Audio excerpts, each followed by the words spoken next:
this is a very, very interesting impromptu special episode. We have somebody very, very special, very interesting person with us for our podcast today. His name is Francis Osifo. He's an experienced founder and angel investor.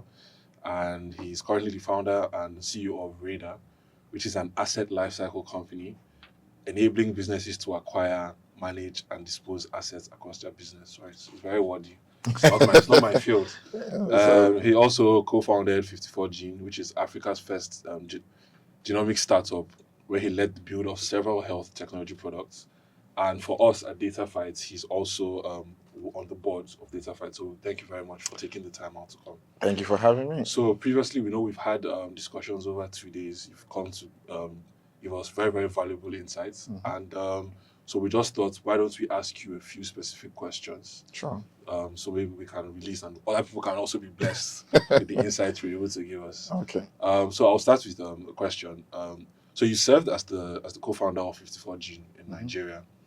And as I've said before, it's a company that helps to improve the understanding of the world's most genetically diverse population with the use of human genetic data from diverse African populations. So the question is, why did you decide to start in Nigeria? Nigeria is home. I'm a Nigerian.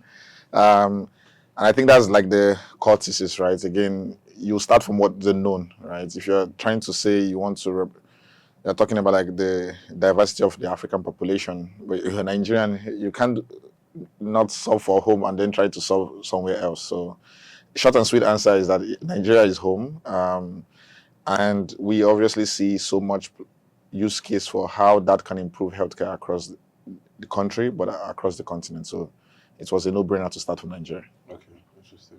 And how did 54 Gene leverage technology and data in its operations? And what role do you see for the future for technology companies like Dataphyte in enhancing Africa's development? I think one of the biggest opportunity that Africa has and the biggest challenge we have has always been a data problem. Okay. So companies that eventually solve that data problem, because again, we're entering the era of AI or artificial intelligence significantly, and all of that is going to be based off of data, right? It's the data that powers all of that. Like I mentioned, one of the biggest challenge today is a lot of the key layers or industries or sectors don't have structured data that you can then build on top of. And so that's like the kind of the key work that 54 Gene was trying to do, which was how do you structure that data and make it available to power global research? Because part of the biggest challenge is that a lot of the drugs or treatments that were being produced didn't have as much, didn't have African data as part of that genetic pool, essentially. So, and it's just that fundamentally is that there was lack of that data. So the goal is for you to then build insights, you have to have data in the first place. So again, for Dataphyte at the end of the day is doing the grunt work and the hard work of capturing, collecting data, cleaning up that data, and kind of then building insights on top of those data.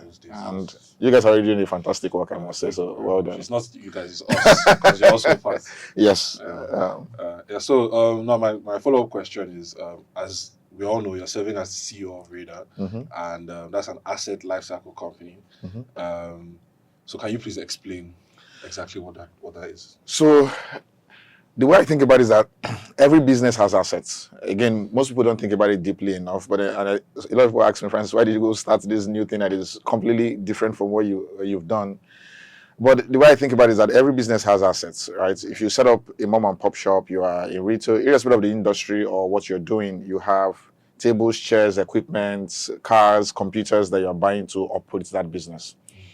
But post buying those stuff, most companies do not think deeply around how is those assets being used, how are they being maintained, are they insured, who are they with, how are they being taken out and returned into the business, and how are we tracking how that asset is being is depreciating over time, and when we do no longer need that asset, how do we sell that off?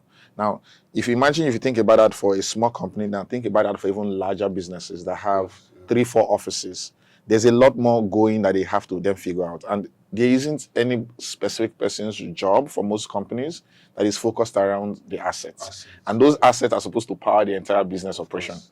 So what we do essentially is to say we've created a platform or an ecosystem that allows companies to So they buy assets that they need for their teams across emerging markets, so Latin America, Africa, GCC, and then we are gradually expanding that into other regions as well. But that they can track these assets, and when they no longer need them, they can properly recycle and dispose those assets in a way that has the least impact on the environment. Very, very, very impressive. Thank you. So my final question for you. So as someone who has navigated both the African and the international technology landscapes, what lessons or insights do you believe other entrepreneurs and organizations can learn from your experience in bridging these worlds? I think it's interesting. I think that, again, one of the biggest things, especially as Africans, you will see is that there is the interesting part around your local insights, right, that you have. And you know the market, we know the unique challenges. So again, leaning into that. Okay. I think the other thing that I have seen heavily is that capital is global. At the end of the day, you need to figure out how do you then bridge the gap between what is available locally and internationally for most businesses, because of the variance in economies and the different challenges that most local countries have. So companies that have the opportunity where they can bridge or they can expand customers in markets that have much more stronger economies and leverage those economies from a commercial standpoint have a better play, a better survival rate in that sense as much as possible. But yeah, again, build global relationship, try to figure out how you can unlock customers across economies that are able to balance emerging markets for you, and use that to then build scale and sustainability. Okay. Thank you very much, Mr. Thank you. Thank you for coming. I really appreciate you coming. Same here. It's really, really great to finally meet the entire team. I've enjoyed spending quality time with the team and learning about the amazing work you guys are doing a bit more deeply in person. Okay. Hope to have you back soon. Yes, looking forward to it. Okay, thank you very much.